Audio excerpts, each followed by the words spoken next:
I took a DNA test as a joke with my sister. Now I know she was never my sister. I was never my parents' son. And my real mother? She's been living 30 feet away my entire life. Behind the fence of the family we were taught to hate. We grew up doing everything together. Maya and I, inseparable. She was 2 years younger than me. Loud in every way I was quiet. Fearless in every way I hesitated. She was the kind of person who turned a Tuesday into something worth remembering. She made strangers feel like old friends within 5 minutes of meeting her. She laughed with her whole body. She cried at commercials. She sent voice notes instead of texts because she said typed words couldn't carry tone. Growing up, I always thought I was the lucky one, having a sister like her. We looked nothing alike. People pointed it out constantly. Are you sure you're siblings? Maya's standard answer was always the same. We got different genes. From the same universe. Then, she'd wink at me and I'd roll my eyes, and that was the end of it. We never thought anything of it. Our family was the definition of ordinary. Dad coached my soccer team every Saturday morning. Rain or shine, never missed a single game in 12 years. Mom braided Maya's hair every Sunday while old Bollywood songs played softly on the kitchen speaker. The same 3 albums on rotation for my entire childhood. And even now when I hear them, I feel something I can't quite name. We had backyard barbecues every summer. We fought over the TV remote. We stayed up past midnight on school nights whispering through the wall between our bedrooms. Talking about nothing, talking about everything. Safe, warm, ours. But there was one thing about our childhood that was never ordinary. The cons.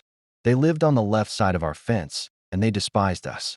Not in the polite, passive-aggressive way neighbors sometimes do, not parking disputes or slightly too loud music.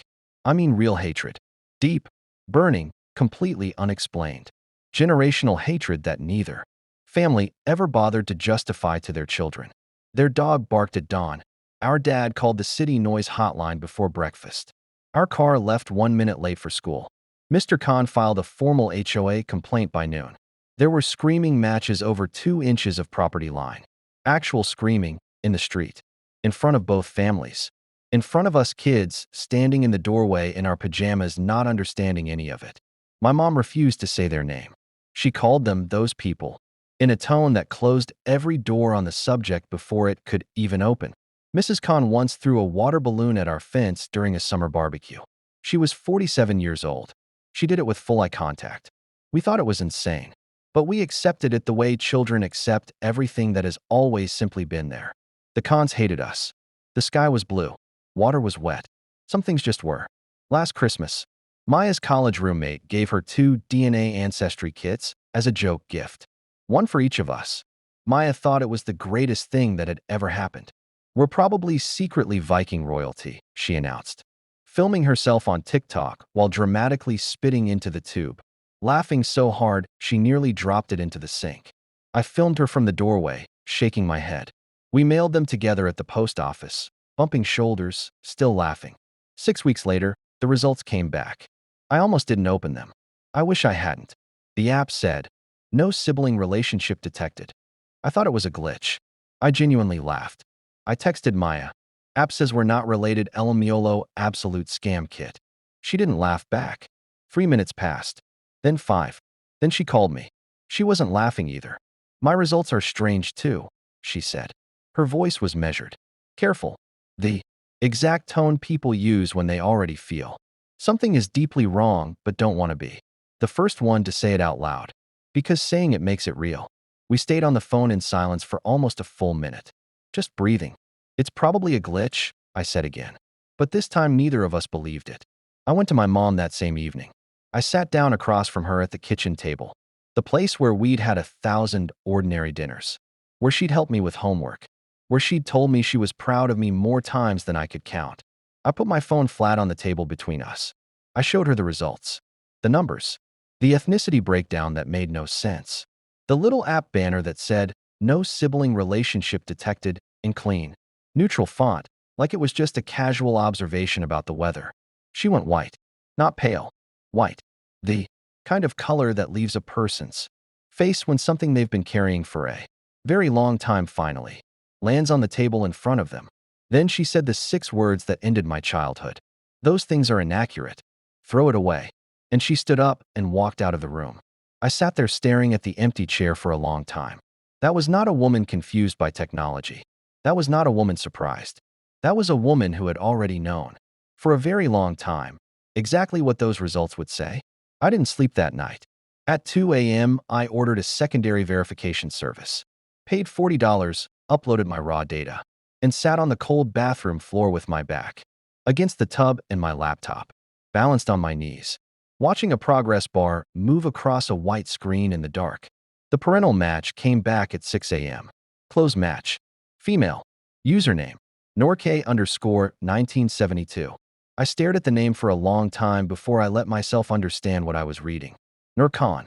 Mrs. Khan. The woman who threw a water balloon at our fence. The woman my mother called those people, with a voice like a door being slammed.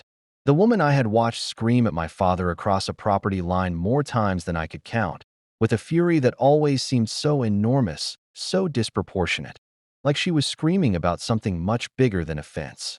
Now I understood. My biological mother had been living 30 feet from my front door for my entire life.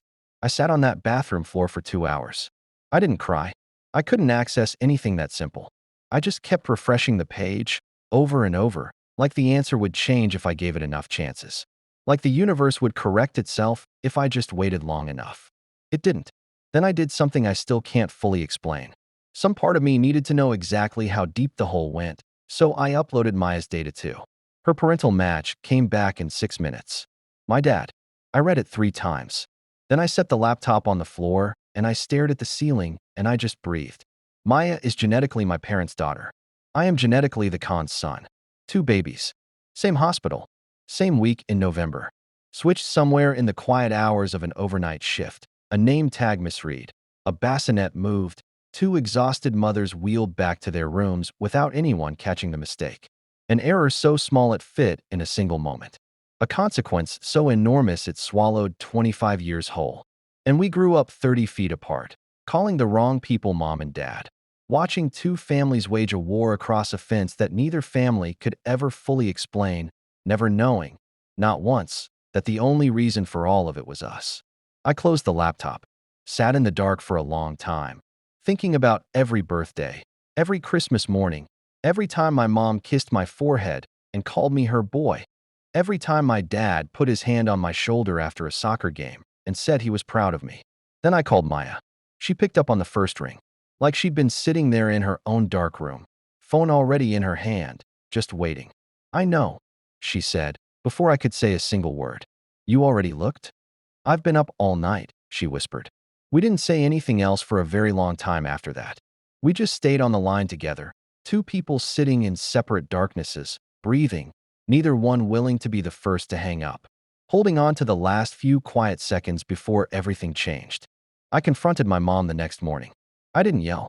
I didn't come in with accusations or speeches prepared. I just sat down at the kitchen table. That same table, the one with the little burn mark on the corner from a candle Maya knocked over when she was 9. And I put the verified results between us, and I looked at her and said, "Tell me everything. Right now? All of it. Please." She cried. She covered her face and cried the way I hadn't seen her cry since my grandfather's funeral. The kind of crying that means something has finally given way after holding for too long. And then she said the words, "We found out when you were 3 years old." 3. The hospital had called both families separately. There was a documented incident, a maternity ward mix-up during a short-staffed overnight shift. It had been verified, confirmed, put in writing. Both families were brought in. They sat in a room together, 2 families who would spend the next 2 decades as each other's worst enemies, and they made a decision together. They decided not to switch us back. They told themselves it would be too traumatic. They said we were too old, already too bonded, too settled into our lives. They said they were protecting us from confusion and loss and pain. They said they were doing it for us. "You did it for yourselves," I told her. My voice was steady in a way I didn't expect. "You didn't want to lose us. That's not the same thing as protecting us." She didn't answer. "And then what?" I said. "You hated them for 25 years? You let us grow up watching you scream at each other across a fence. You turned your guilt into a war and made us live inside it." Still nothing.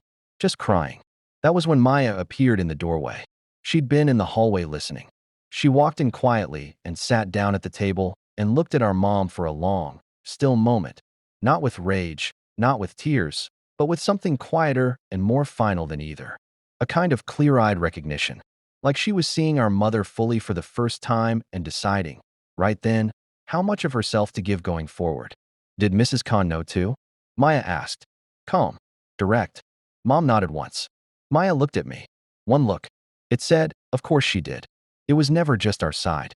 Then Maya stood up, walked to the front door, crossed our lawn in the morning light, and knocked on the Khan's door. I followed her without a word. Mr. Khan answered. He looked at the two of us on his porch and went absolutely still. The stillness of a man who has been waiting for a specific knock on a specific door for 25 years and has never once stopped dreading it. We know everything, Maya said simply. The hospital, the meeting, the agreement, all of it. He stepped back and let us in. Mrs. Khan was in the kitchen. She turned when she heard our footsteps, and when she saw us standing in her home, really saw us, without a fence between us for the first time in our lives. Something in her face that had been held very tightly for a very long time broke completely open. She looked at Maya the way someone looks at something they have been forbidden from loving for their entire life. I watched you grow up through that fence, she whispered. Every single day, every birthday, every first day of school. I watched you from behind that fence, and I couldn't say a word. She started crying. Not elegant crying, not the kind with dignity in it. The raw, collapsing kind that has no more room left for pretending. Maya didn't move toward her, but she didn't move away either. She stood completely still and let the woman cry and watched her with those quiet, steady eyes, already deciding something I wouldn't understand until much later. I was not as steady. Why? I said. My voice came out harder than I intended. Why did you hate us? Why did you spend 25 years making our childhood a war zone if you already knew the truth? If you already knew exactly who we were? Mr. Khan sat down heavily at his kitchen table. Because every time I looked at your father, he said slowly, like each word cost him something. I saw the man raising my son, and I couldn't stand it. I couldn't stand how normal he looked, how he just lived his life, like nothing had been taken, even though I knew he didn't even know what he had. So you punished him, Maya said quietly. We punished everyone, Mrs. Khan said. Ourselves, your parents, you, both of you, for 25 years. And not one day of it gave me a single moment of peace. The front door opened behind us. My dad had followed us across the lawn. He stood in the kitchen doorway, looking at Mr. Khan. And Mr. Khan stood up slowly from the table. Two men, 25 years of fury between them. The truth finally sitting in the open air with nowhere left to hide. My dad looked past Mr. Khan. He looked at me, and he said, very quietly, how much do you know? Not a confession, a measurement. He was trying to figure out where the damage ended. Tell me there's nothing else, I said. He looked at the floor, and Mr. Khan said the thing that brought the entire ceiling down. The hospital offered both families a financial settlement. For the mistake, a significant amount of money. Both families signed an NDA. Both families accepted the payment and agreed to never speak of it publicly. The room was absolutely silent. I looked at my dad. You were paid, I said. The words came out like something falling. You were paid to keep quiet, to keep us, to never tell us who we actually were. He didn't answer. He didn't have to. Maya reached over and took my hand. She didn't say a word. She just held on, steady, quiet, solid as the ground itself. My sister, who was never my sister and somehow still the only person in the world I completely trusted. And I held on back. I packed a bag that night. Maya didn't. That was the first difference between us, and it would not be the last. She stayed in the house, had breakfast the next morning like it was any other day, sat with the weight of everything we now knew and chose to stay inside it instead of running from it. That was who Maya had always been. She processed privately, quietly, with a patience I had never been able to learn from her no matter how many years I tried. I called a lawyer, filed a formal request for the hospital records, found the sealed 1998 incident report, buried, signed, stamped closed. Found the NDA, found the settlement figures with both families' signatures at the bottom, dated 3 months after we were born, ink as dry and ordinary as a lease agreement. I sat with it for 2 days. Then I leaked everything, anonymously, to a journalist who covered healthcare accountability. Someone with a track record. Someone who would verify before publishing. The story ran on a Thursday morning. Both families were named. The hospital issued a formal public apology by Friday afternoon. A regional investigation was opened. By the weekend, it had been picked up nationally. My phone rang without stopping for 4 days straight, and I mostly sat in my friend's spare room watching the ceiling and not answering. The cons called every morning. They wanted to meet. They wanted dinner, conversation, time. They kept saying, "You are our son," in voices so full of genuine grief that I didn't know what to do with it, whether to move toward it or protect myself from it. My parents, the people who had raised me, who had braided Maya's hair and coached my soccer games and kissed my forehead and called me theirs, my dad stopped speaking almost entirely. My mom sent me a 4-page handwritten letter. She said biology was just a word. She said love was a choice, and they had made that choice for me every single day for 25 years. She said she was sorry. She said she didn't know how to be more sorry than she already was. I read it 6 times. I still don't know what to do with it. And then, 3 weeks after everything went public, Maya texted me. 3 weeks of silence. And then this. I've been meeting with Mrs. Khan. Quietly. Every week for the past 2 weeks. Coffee, sometimes just a walk. I wasn't ready to tell you yet, because I was still figuring out what I wanted from it. But then you published everything, and the whole world weighed in before I had decided anything for myself. I needed more time. You didn't give it to me. I read that message sitting in my car outside a gas station on a Tuesday afternoon. I sat there for 45 minutes without moving. She wasn't wrong. I had been so locked into the truth, into the justice of it, into the right of the world to know what had been done to us, that I never once stopped to ask if Maya needed something different. If she needed the option of a slower path. If she had already begun, carefully and quietly, to build something with the woman who had watched her grow up through a fence for 25 years and never been allowed to say a word. She had, and I detonated everything before she was ready. Her last text to me, 3 days after that. You made a choice for both of us. I needed more time. I still love you, but I needed more time. That line lives in me now in a place I can't reach. Here is what I keep turning over at 3 a.m. when the apartment is quiet and there's nothing left to distract me from it. For parents sat in a hospital room 25 years ago. They were scared. They were grieving something they didn't have the language for. They made a choice that protected their own hearts and told themselves it was mercy. And then they spent 25 years turning their guilt into hatred and aiming it across a fence at each other and at us, because it was easier than telling the truth. So I told the truth, and it cost Maya the quiet path she had chosen for herself. And I still don't know. I have turned it over 1,000 times, and I genuinely still don't know whether what I did was justice or whether it was just my version of the same thing our parents did. Taking a choice that belonged to someone else. Deciding I knew what was right. Burning it all down and calling it honesty. I need you to tell me something, because I've been going in circles for months and I can't find solid ground. Maya and I were handed the exact same betrayal. The same parents. The same lie. The same 25 years. She chose quiet. Coffee. A slow walk toward something new. I chose fire. Truth. The whole world knowing. Neither of us was wrong. Neither of us was completely right. But here's what I can't stop thinking about. Did I take from Maya the same thing our parents took from us? The right to choose her own path through the truth. And the parents. 25 years of guilt. 25 years of punishing each other. 25 years of watching us through a fence they built to protect themselves. Had they already been punishing themselves long enough? Or did the world deserve to know? Tell me what you think. Tell me what you would have done. I read every single comment. Every one.